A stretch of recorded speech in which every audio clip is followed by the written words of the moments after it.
And just a very warm welcome to everybody, really. So thanks very much for coming. Here we are with our very first guest talk of our June cohort of the Climate Change Learning for Action course here at Terra.do. Thanks everybody for being here, but especially a very, very warm welcome and thanks to our speaker for today, which is Chibeze Ezekiel. Chibeze is a environmental activist based in Ghana and also the winner of the Goldman Environmental Prize for Africa in 2020. His activism has helped to push the Ghanaian Ministry of Environment to cancel the construction of a new coal plant back in 2016. And that was through widespread community engagement and organizing. Chibeze is also the executive coordinator of the Strategic Youth Network for Development, an NGO which promotes youth action in the governance of natural resources and the environment. And SYND works in 4 thematic areas: climate change, biodiversity, forestry, and renewable energy. Chibeze is also a certified youth master trainer on climate change and a National Sustainable Development Goals champion. He's also a co-founder of the 350.org Ghana Reducing Our Carbon group and a board member of 350.org, as well as a national technical committee member of Ghana's SDGs governance framework. So lots of experience to bring to the table. Once again, thanks very much for being here and speaking to us, Chibeze. Over to you.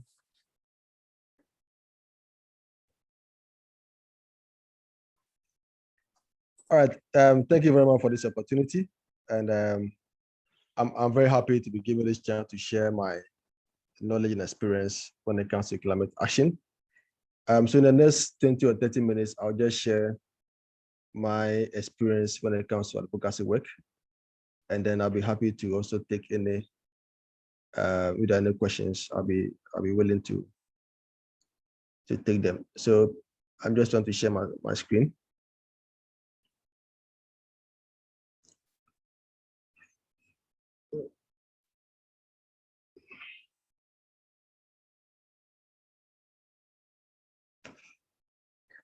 Okay, all right. So hello to everybody once again.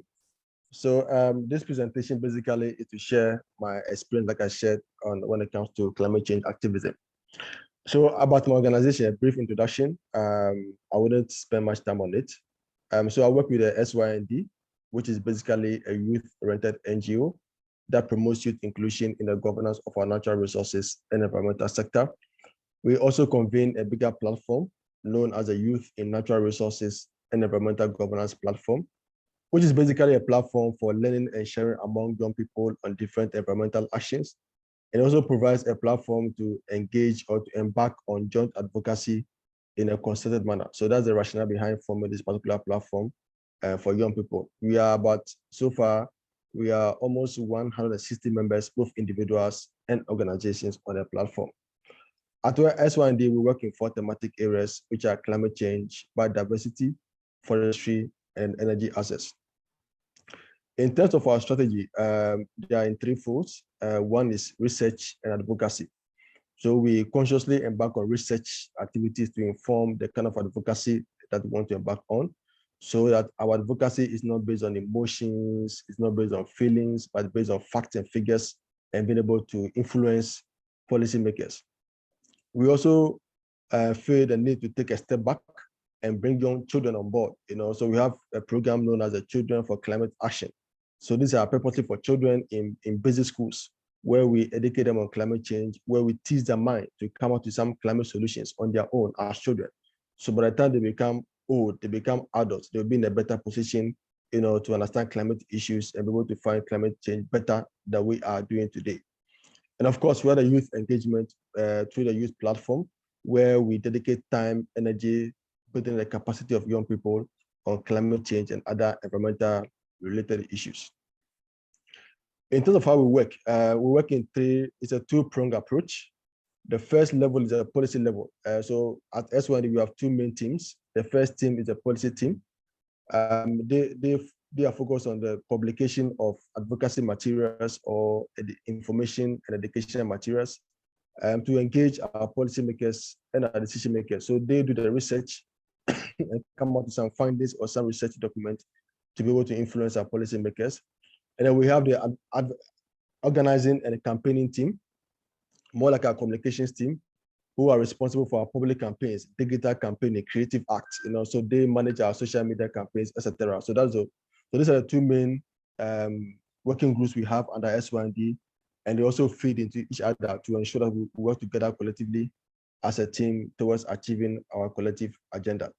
So these are some examples of publications that we've come out with, done by our policy team.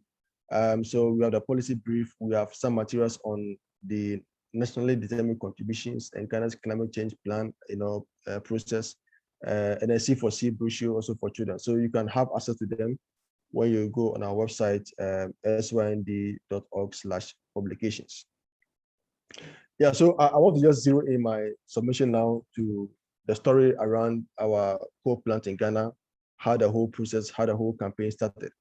So that was in 2015, when the government of Ghana came out with a scoping notice, on plan to build a 700 megawatts coal plant by Chinese Shenzhen Energy Group. The cost of the project was estimated at $1.5 billion, which was to be funded by the Chinese African Development Fund. And again, it was also indicated that about 1.5 to 2 million tons of coal are expected to be imported from South Africa annually to, for our coal plant in Ghana.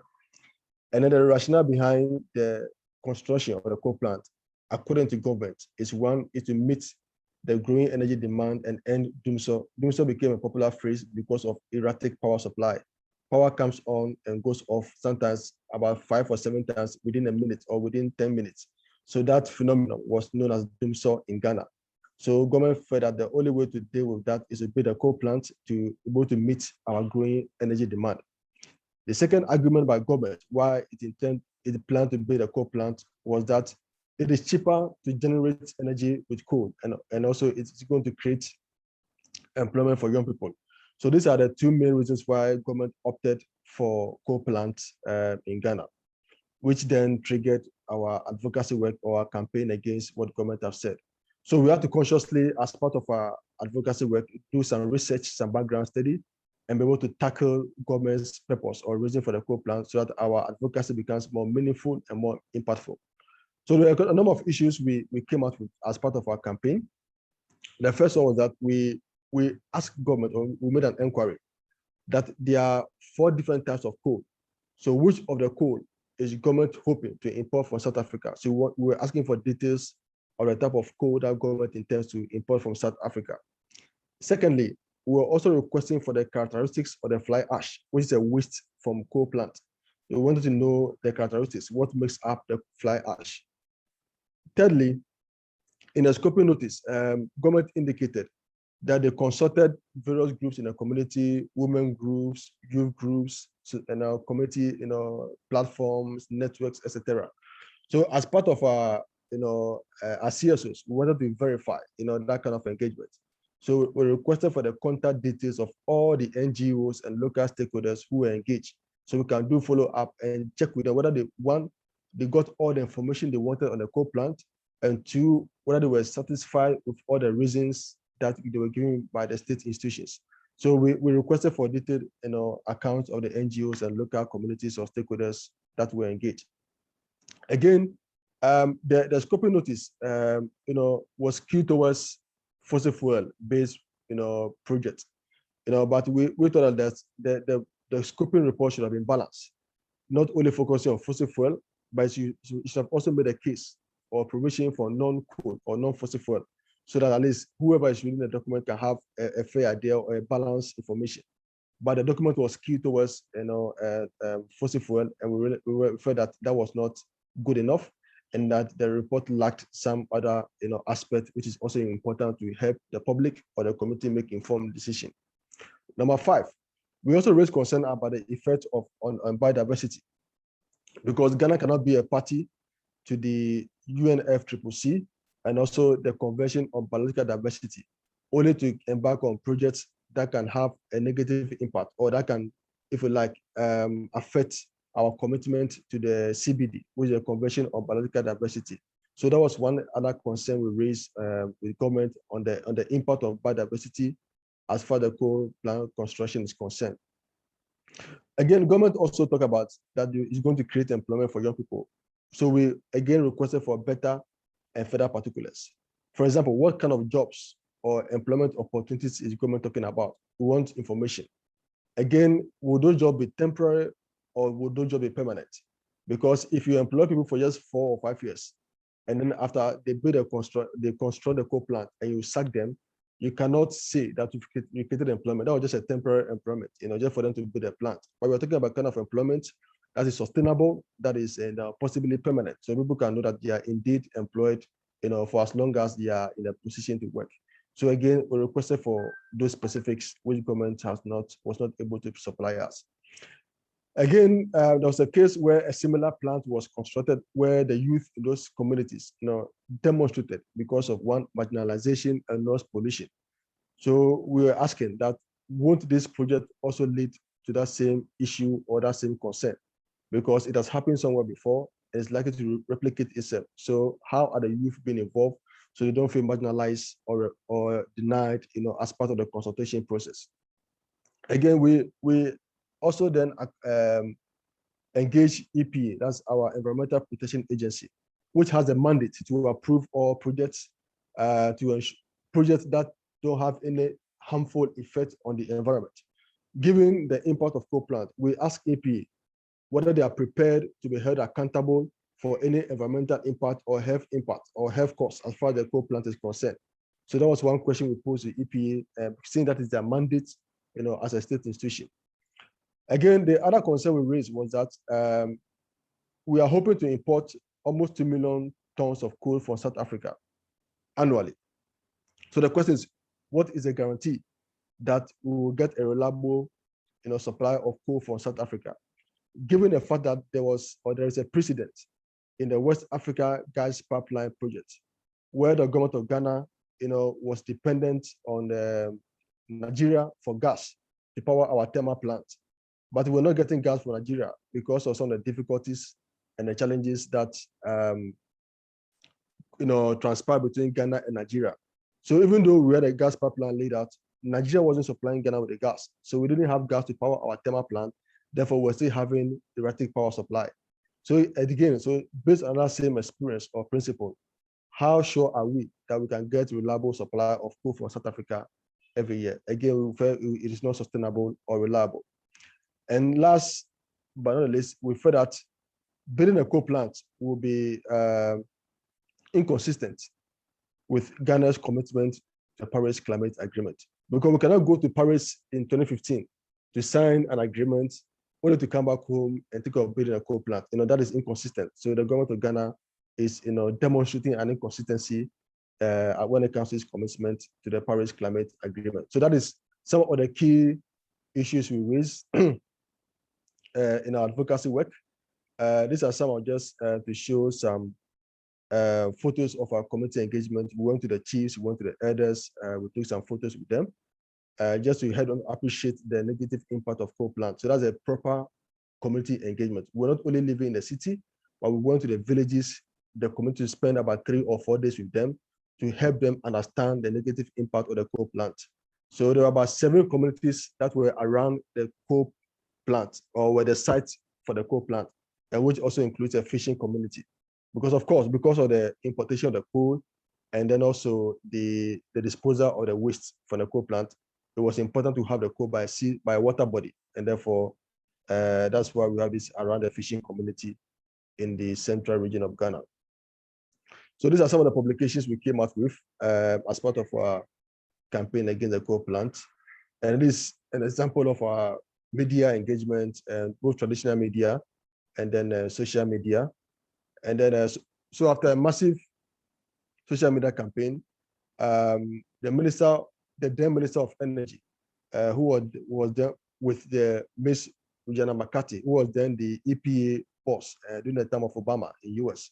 There was a press conference where the Minister of Environment said categorically that Ghana is not going to build a coal plant, and therefore, because it was quite interesting to hear his purpose or reason for that statement, that Ghana cannot go and sign a Paris Climate Agreement and only to turn around to build a coal plant. So as far as it's concerned, Ghana is not going to build a coal plant. So for us, it was a good news that indeed our advocacy work or our campaign has actually yielded the needed result that we anticipated.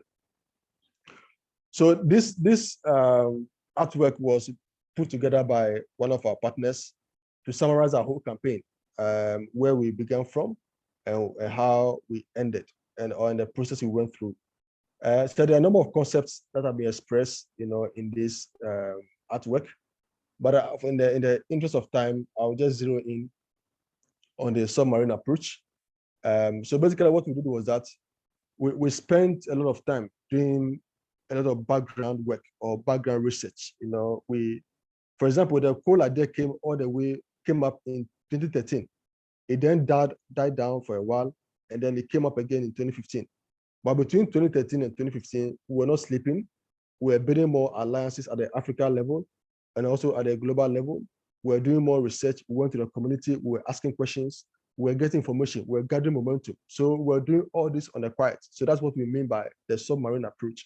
So by the time we came out publicly, doing social media campaign and media engagement, we had our facts and figures. We were well prepared. We were very armed to our facts. So it was not based on the feelings or based on emotion. So that was one big lesson we learned in terms of the submarine approach. And that not only were we campaigning against the coal plant, but we're also providing alternatives that, okay, indeed, we think coal plant is not the best, but there are better alternatives. So that is one of the key lessons that we derive from in a work that we do. Yeah. So moving on, I just want to focus a bit on the purpose of our discussion today. So I just to give a fair idea in terms of where we've come from, in terms of the work that I did in Ghana and where we are now. But to carry us along, I just want to look at the entry points that we all have, as students or as people begin to participate in this program. Come in November, the whole world will be converging, or if you like, parties will be converging in Glasgow for the COP26 meeting. And we all know that climate change has two main, fighting mechanisms. We have adaptation, and then we have mitigation, and now there's also the third component about climate financing, because we need financing to adapt and to mitigate the climate impact. So those are the key issues that I just want to flag, for our conversation or our discussion, and that will also feature prominently in the upcoming COP26 in November. In the Paris Climate Agreement, there are a number of provisions that spoke about nationally determined contributions. And these are contributions that countries or parties to the Paris Climate Agreement are supposed to indicate that, okay, as a country, we are going to do A, B, C, D as a contribution to the fight against climate change. It is not compulsory. It is not, like a pressure on government, but countries on their own are supposed to come out with what they can do, as a contribution to the fight against climate change. So every country or every party to the Paris Climate Agreement is expected to have its own NDCs. So what it means is that at a country level, your government are supposed to develop their respective NDCs, which the first version was in 2016. And the Paris Climate Agreement makes provision that after every 5 years, parties have the chance to amend or enhance or review their respective NDCs, or they can choose to maintain their NDCs as they are. So as I speak, countries have revised their NDCs because we are within a 5 years period, and Ghana is also reviewing our own NDCs. So I will encourage you to also pick out your country's NDCs to be able to understand what the government intends to do as far as the fight against climate change is concerned, which are comprehensively embedded in your country's NDCs. So this is what Ghana is proposing. Ghana is here to launch our NDCs. But based on the meetings we've had with the government institution, these are the proposed NDCs, program of actions, that Ghana is going to submit to the NDCs. It might change, it might not change, but this is a final draft that I have. So we are waiting a final report from government to know whether there has been any significant change or they've still kept what we have here on the screen. So in Ghana, we are looking at climate-induced health risk to decarbonize oil and gas production and then shift gradually onto renewable energy or clean energy. And there's even a conversation around building a nuclear plant in Ghana. We're also looking at alternative urban waste, solid waste management, citywide resilience infrastructure planning, building our buildings. Yeah, we are talking about green buildings moving forward, early warning and disaster prevention as part of the climate adaptation mechanism, climate vulnerable agricultural landscapes, again about adaptation, sustainable forest management, and then the transportation modes, to use other, transport system that we are talking about electric buses and other forms of, transportation. And then there's also the need to promote energy efficiency in electrical appliances, low carbon electricity generation, and then market-based cleaner cooking solutions, rural households lighting, renewable energy penetration by 10% by 2030. So these are, a summary of Ghana's program of action. So, so this for us, as an activist, this is where government is heading towards.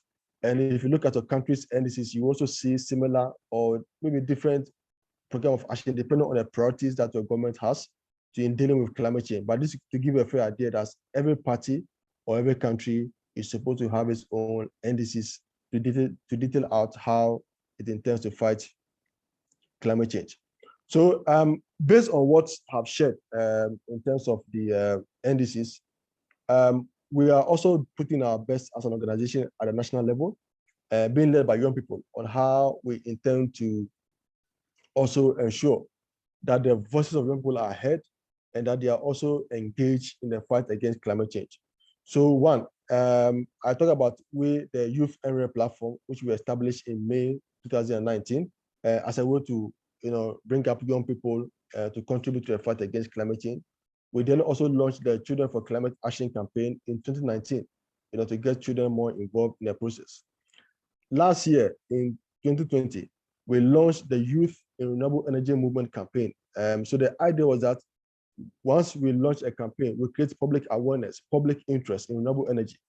That can trigger the demand side. And when there's demand, it becomes an incentive for the private sector and government to invest into renewable energy. But when there's a market for a product or a service, it becomes an incentive for the private sector to invest into those areas. So that was the rationale behind the campaign that we launched last year on renewable energy. Again, last year, we built the capacity of our members on Ghana's SNAP, that's the National Adaptation Plan, and the NDC's processes. I must indicate that the government of Ghana has won readiness support from the Green Climate Fund to develop our National Adaptation Plan over a 36-month period, almost $3 million. And so as part of the plan, young people are involved, must understand what government intends to do and how the youth can be part of the process. So I'm happy to announce that because of our campaign, because of our activism on climate change, we have been part of the 5 cross-sectoral working groups that have been formed in developing the NAP process in Ghana. And also we are part of the, the consultation process as far as our NDCs are concerned. So this is just an example of how as young people, we are influencing climate change at the national level and also at the local level. Currently, we are developing a youth strategy for climate action in Ghana. We want to go beyond just government or policymakers deciding for young people, but this is deciding with young people. So we are coming out with our own strategy that this is how we want government to engage us as far as climate action is concerned. So that's our contribution to the fight against climate change in Ghana. So we still have the draft strategy, and we are still expanding and developing a document with the support of our partners based in Ghana and other countries. And then finally, I'm also happy to announce that this year, just any part of this month, we held a retreat to start a new project known as the Youth in Energy Transition Agenda. This is purely on the energy transition thematic area of Ghana's NDCs. So we have skewed ourselves to the energy component. One, because Ghana is growing and every economy that grows or that intends to grow needs energy. But the question is, if we need energy to industrialize, are we talking about clean energy or dirty energy? So we want to push the energy transition agenda, where we are going to encourage government and other partners to invest more into clean and more into reliable energy supply, both to the poor and needy in society, so that we can achieve our national development agenda. So that's a new project we are embarking on, which we have commenced, hoping for the next 1 year to influence Ghana's energy transition agenda. At a regional level, also, we are part of regional platforms. One of them, the Southern Voices on Climate Change Learning and Sharing Platform, which is purely for NGOs or CSOs in Africa and globally, where we learn and share on climate change issues. Our NGO is also the West Africa Access Coalition Regional North. What it means is that we represent Access Coalition in West Africa. So we bring all NGOs working on energy issues in West Africa to promote and ensure that our voices are heard in the energy transition agenda, and that we are pushing for more cleaner and more affordable energy for the poor and vulnerable. And then we also are part of other global campaigns when it comes to energy access and transition. And also when it comes to climate justice, global climate justice campaigns, we also play very active roles in those areas. So thank you so much for your attention. And I'll be happy to take questions from the floor. Over to you, Liam. Fantastic. Thank you so much, Chibeze. Really, really interesting story how you laid everything out there. Yeah, thanks very much. Folks, if you have questions that have come to you throughout that or over the next 15-20 minutes, please feel free to either use the raise hand function in Zoom or to type them into the chat, and I can read them out for you, or I can call on you. But I'll ask a couple of questions just to get us started, if that's okay, Chibeze. Yeah, that's fine. What I wanted to ask is, so far in your journey, what has been the most challenging situation or project that you've worked on, and how did you get past it? The most difficult part is the one trying to operationalize some of the existing instruments. When it comes to youth involvement or youth inclusion, globally, there's been some progress. For example, when you go to COP, we have Yongo, which is a youth platform at the COP meetings. So Yongo is always well represented during the COP sessions. But when it comes to Africa, we don't have that kind of mileage or that kind of room to also explore. Hearing the youth also talk about climate change in in Africa. Even though the Article 11 of the African Youth Charter makes it very clear that the youth have a right to participate in the decision-making process, but that is not happening at the African level. Even in Ghana, we have our national youth policy, which stipulates that the youth must also participate in the decision-making process. Again, that is not happening. So to be able to get government's attention that, okay, government, is important to engage young people, it was a bit difficult, it was a bit challenging. Because the question is, why should we bring the youth on board? Do they have any skills? Do they have any expertise? What is the value addition? So now we have to demonstrate that by coming out with some advocacy materials, some position papers, some policy briefs, with some climate solutions. That, okay, these are some ideas for the youth. And that became, if you like, the entry point for us to start engaging students. So initially it was a challenge, but we tried to find a solution to the challenge to offer us the platform that we have now. So that was a challenge in terms of operationalizing the instruments. The other challenge is about the interest of young people themselves, because climate change or environmental issues are not very, quote unquote, sexy for young people in Ghana or Africa. So trying to get their attention was a bit difficult. But with time, we engage them over time, build their capacity, got their interest. And now once they feel that they are now participating at all levels, at the local level and national level, they see the need, okay, that indeed they're now being respected, they're now being recognized. So it's become a motivation for them to participate. So those were the challenges we started initially with. But I think for now, we've been able to overcome those challenges, and we are happy that we are making progress in that regard. Thank you. Great stuff. Thanks, Chibeze. I got another couple of questions, but let's go to Rajan, who's got his hand up as well, and then we'll go on from there. Thanks, Liam. Hey, Chibeze, first of all, thank you for spending time with us. Very inspiring to hear, what the journey that you've been on, and congratulations for the impact. I live in India, and This is more of a national question, right? So Ghana is obviously a very exciting emerging country. I would love to get your thoughts on, as you guys think about as a nation, sort of, improving your GDP per capita, reducing poverty, etc. But doing that, while you aim to sort of get to net zero by, in whatever, 20, 30 years, what would be the top 2 or 3, not from an activism or a standpoint, but from a sort of the biggest leverage points, right? Is it really about sort of energy distribution?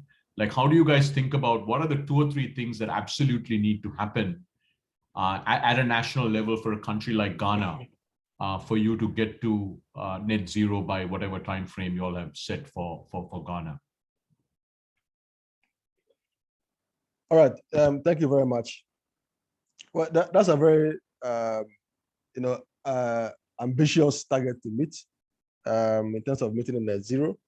But for us in Ghana, and it has been a bit challenging for us because there's still the argument that if nations or developed countries have used fossil fuel, to develop, to industrialize, then they should also allow Africa to also use coal or fossil fuel to industrialize. But we hold a different view that, okay, we are not against development, we are not against industrialization, but we are concerned about the mode or the process by which we intend to industrialize. So in terms of hitting net zero, for us, we think that our energy sector is where we are very focused on, the energy and also our transportation sector.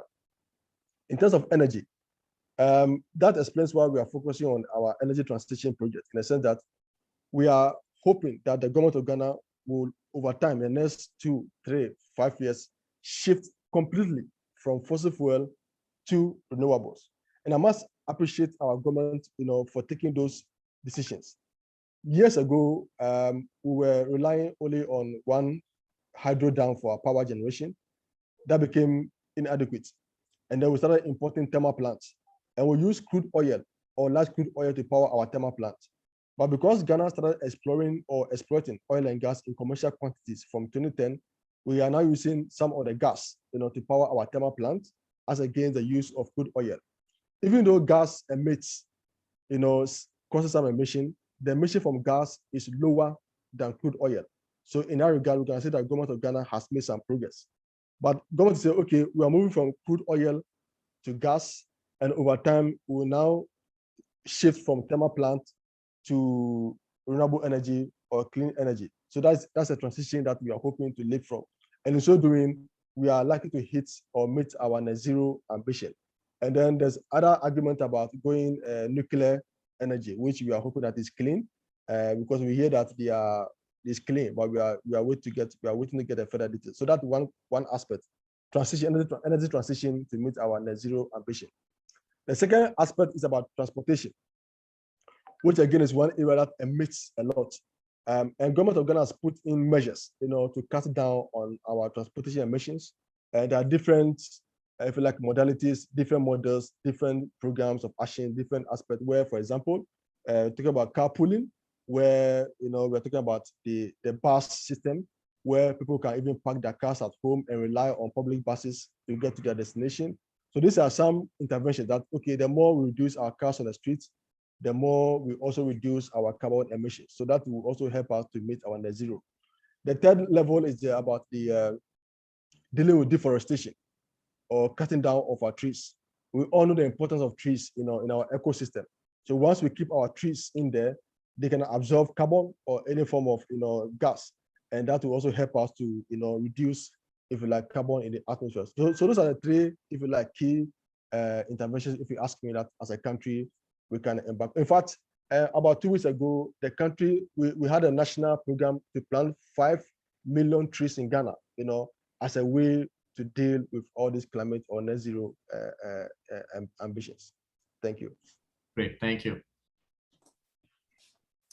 Thanks, Chibeze. Very, I mean, it makes sense, obviously, to be focused on energy, and it's really interesting to see that perspective from a country that was solely relying on hydropower some time ago, and growing to the point where that wasn't enough. It's fascinating.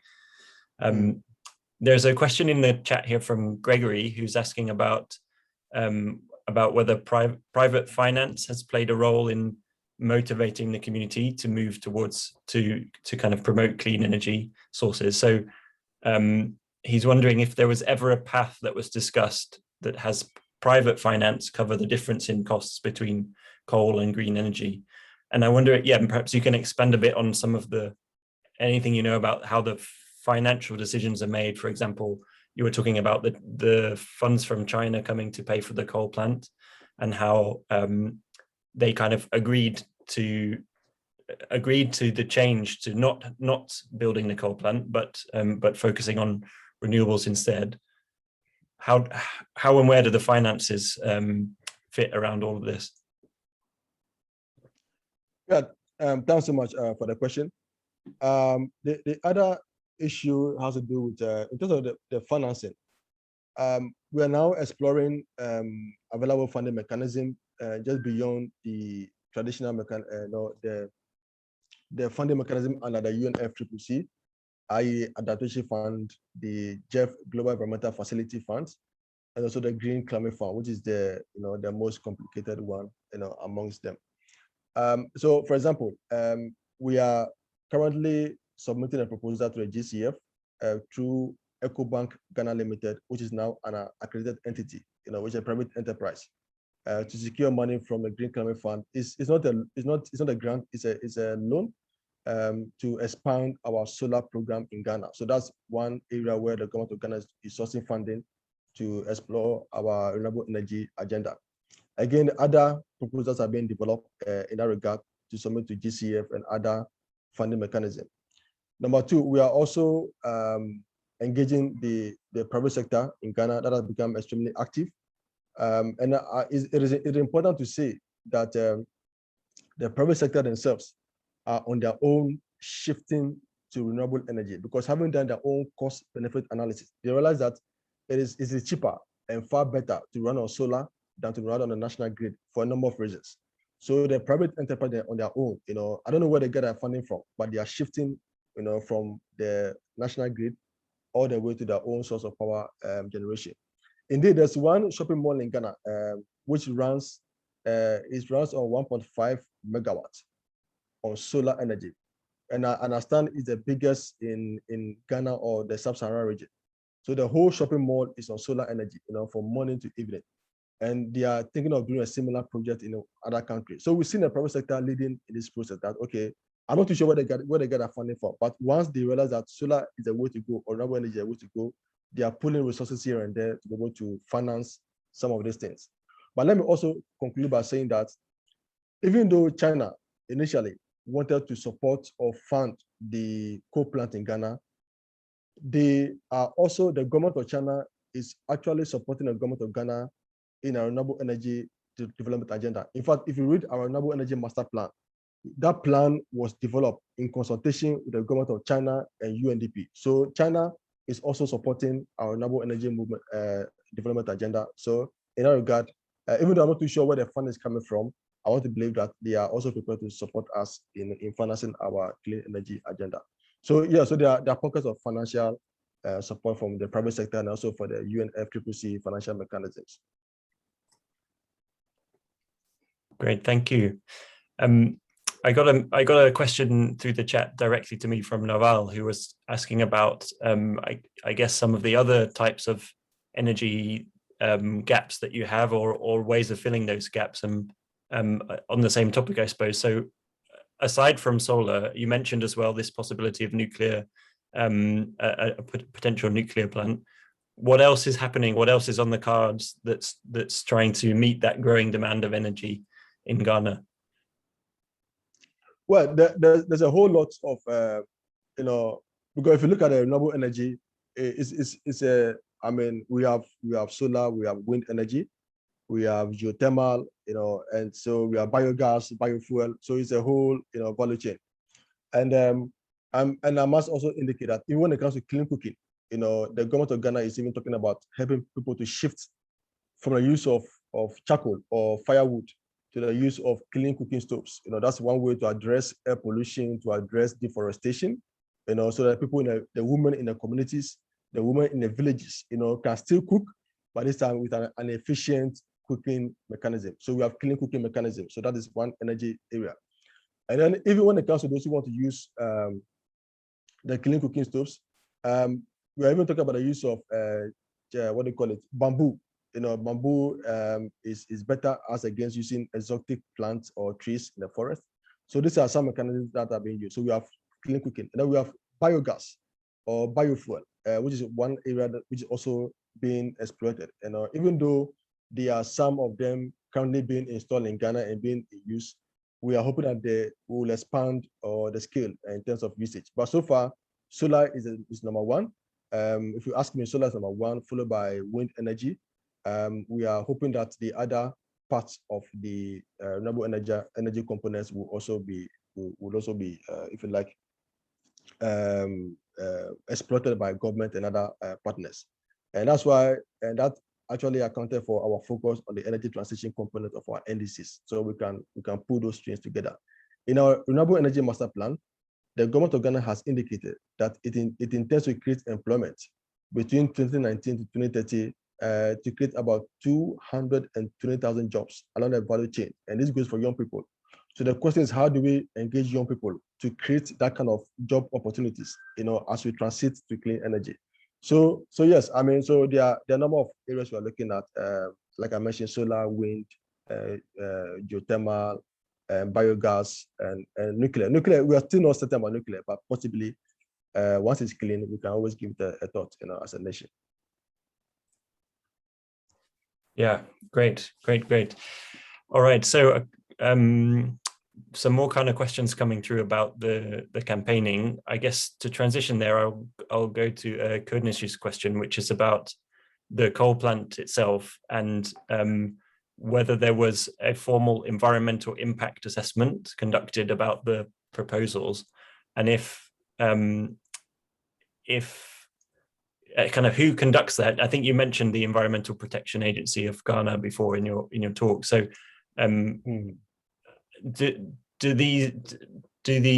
mean, Kurnish says, are conducting environmental impact assessments given a priority in the case of new development projects?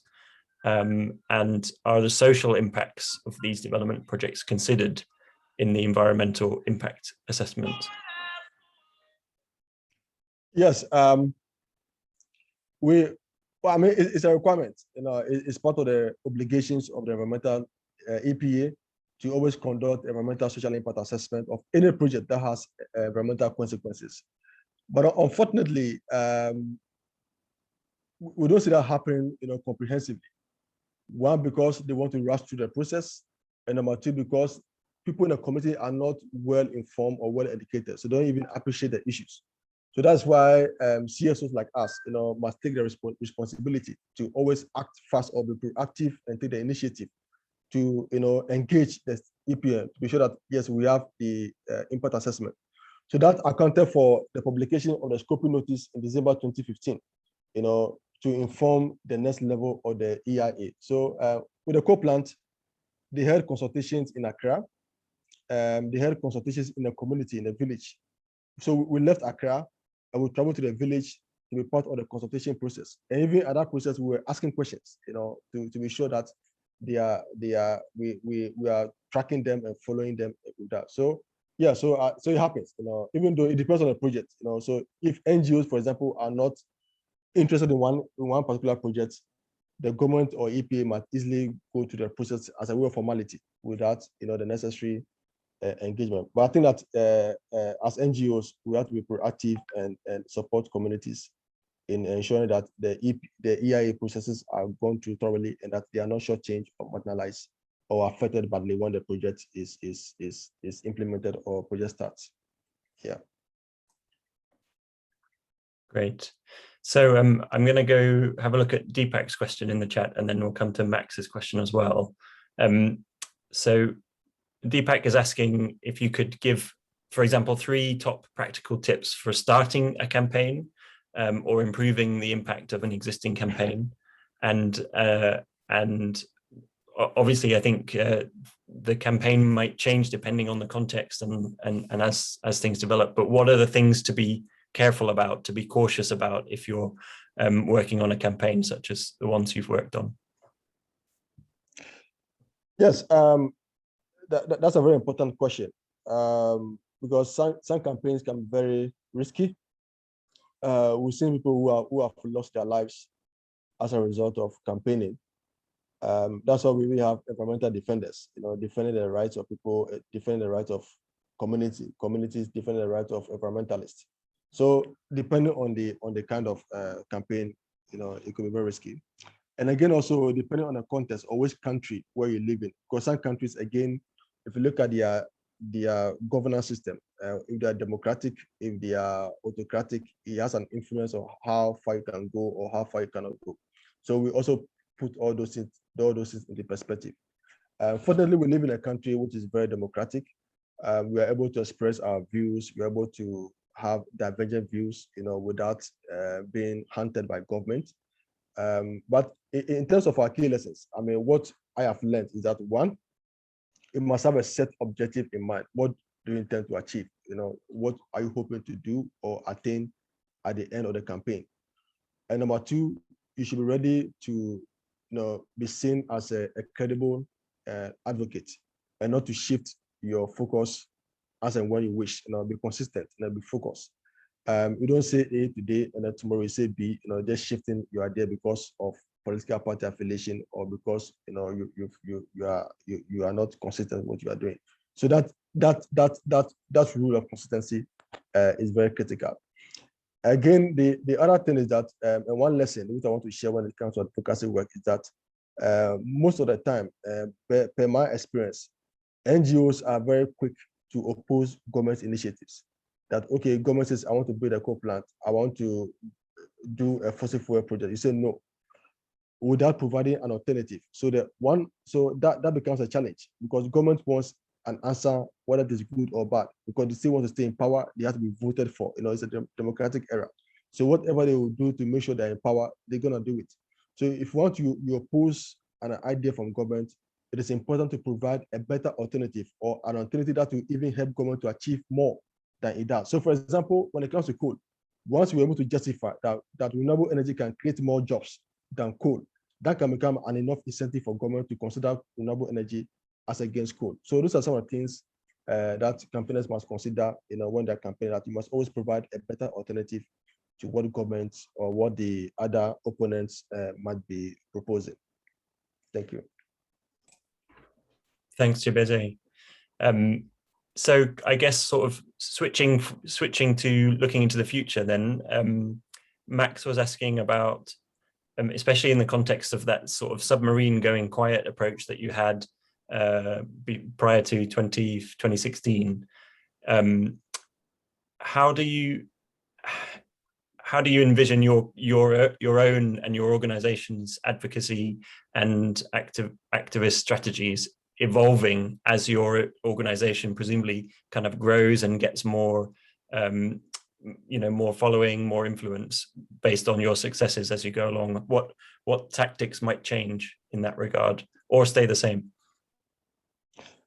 Well, we will stay the same, but we will keep improving upon what we do, because one of the things we want to avoid is that we have a niche that we focus on. One is that we are young people who don't have political power, young people who don't have funding or the financial muscle to wrestle with government or the private sector, young people who are only full of ideas, who are only full of energy, passion, and enthusiasm.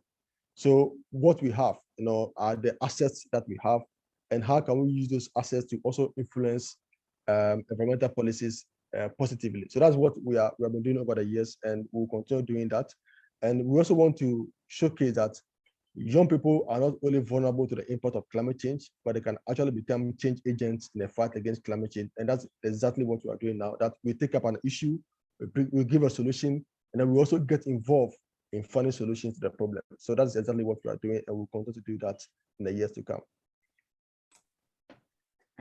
Great stuff. And Jan was asking simply, what's your plan in the next 12 months and what support would you need?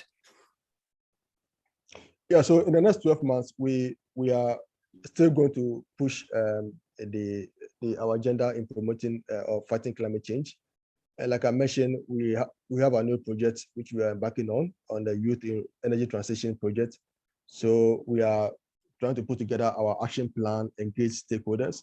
In terms of support, we'll be happy to get members from this platform to share their ideas and be part of the process, because it's a learning process for all of us. If there are any ideas, any connection, any recommendation you have, we'll be happy to have those recommendations. As a matter of fact, in July or next month, we are coming out with a new concept known as the roadmap to COP26. So we are starting a monthly webinar, by young people. So so members on this platform, you are all welcome. We want to give young people the platform to share their COP experience. What are the issues? What are their concerns? What are their experiences? What are the challenges? So that we can put more pressure on our parties as they go to COP in November. They can come out with some concrete actions and ambitious, actions, as they meet again in COP in Glasgow in November. And not only for this year's COP, but we want to continue the webinar, next year. So whatever action they agree upon in COP26, we can still hold them accountable and push them to commit resources and whatever it takes to meet all those requirements. So we are having those webinars starting in July, and we'll be happy to have some of you serve as panelists or speakers on the platform to share your own experience or your own ideas on how the youth can hold their duty bearers accountable in the fight against climate change.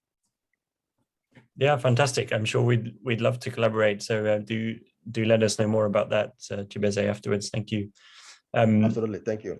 Yeah. So we've got about 5 minutes left. I'm just going to I'm just reading through some of the other questions that are coming through. There's quite a few interesting ones about the power plant itself. So we'll come back to that if there's time.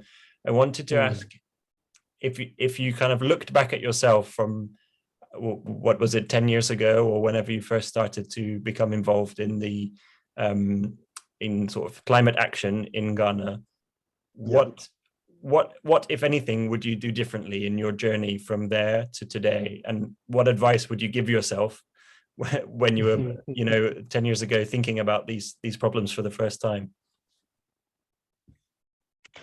Yeah, wow, I have not thought about this question at all. But if I had a chance, I would just, I wish I could have done this 20 years ago when I was far, far younger, but I didn't know much about this.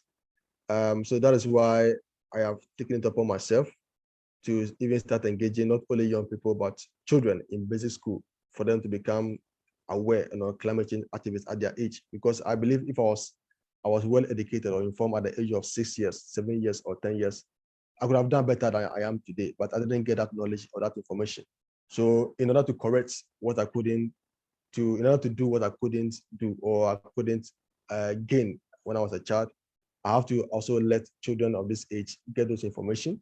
So by the time they become 20 years or 25 years, they'll be far better and more, climate activists than I am today. So, that would be my only reflection on that. And then to move forward, to be able to carry more young people along, to also, if you like, not just about me, but also whatever I know, my knowledge, my skills, my experience, to transfer them to other young children, so that we can mobilize and be able to push the change that we need. Because advocacy most often is about numbers. So the more we are able to push for the change. So that's what I'm spending the rest of my time doing, getting more young people and allowing the youth to do more than I even did when I was at their age. Thank you. Yeah, great answer. Very good. So I think probably this might be our last question. So I'll try and merge two together. From Max and from Karen, which is circling back to the campaign against the coal plant, and thinking about whether you came up against any fierce resistance, whether that be kind of from the government, from potentially any other organizations involved in the development of the coal plant, or from the communities as well. And you talked about your engagement with those communities. How easy or hard was it to speak to people and say, look, we know the government's offering you lots of new jobs and stable power, but we're going to try and convince you to say no to all of that and say yes to something else? What kind of resistance did you find, and how easy or hard was it to engage with those communities? Okay, so in terms of resistance, I'll take it in two ways. The first one is the political resistance. We didn't face any major resistance from government, which I believe was as a result of the fact that we were not quote unquote against development, but we're just preferring a different alternative, for government to know that, not that we are against the coal plant or government's development, but we would think that there's a better alternative to energy production as compared to coal. So we didn't get that fierce, if you like, political resistance from government. The other thing is that we actually got some support from state institutions or government reps, who were happy with the way we were going about our campaign. So they were giving us some information to help strengthen the campaign that we were working on. Even though there was one time that in a community, when we went to the villages to meet the chiefs and the elders, at the point we were told that we should stop meeting them. Failure to do that will result in us being arrested by the police. We are then moved to Accra, preparing to go back to the community to have, if you like a workshop or conference, so where we can show them audio visuals and some videos, on the negative impact of coal. So when the news came that if we were not careful, we were going to be arrested, we were actually preparing to go to a community to be arrested. And for us, that would have even hurt our campaign, because once we get arrested, the question would be, what is a crime? What have these young people done for them to be arrested by the police? And we want to know whether it's a crime to embark on environmental education, and whether it's a crime to educate chiefs and others on environmental issues. So we're actually preparing to go to a committee, only for the announcement to come out that government was no more going to build a coal plant. So we didn't get any, if you like, official threats from the state institution. In the community, they actually welcome us in the community. They had their own sentiments or their own reservations, but there was nobody for them to talk to. Because it's a typical village, and they are not well educated, they're not well informed. So the question is, if government comes and speaks to them, who can they rely on? So once we went there, spent about 3 or 4 days with them in the community, they felt that, okay, these guys are here with us, they have our issues at heart, so let's confide in them.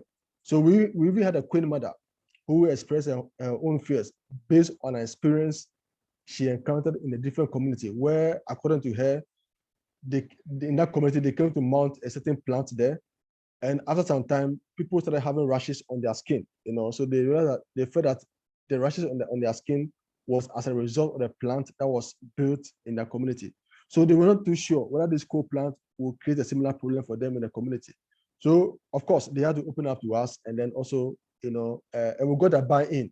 So when we spoke with their support. So when the people in the community say no, I don't think government has any much power to go against that. So I think that that didn't actually, so there was no resistance. They were actually happy to have us in their midst, and to also confide in us to speak, their issues on their behalf. So in real sense, I would not say that we had any major resistance in that campaign.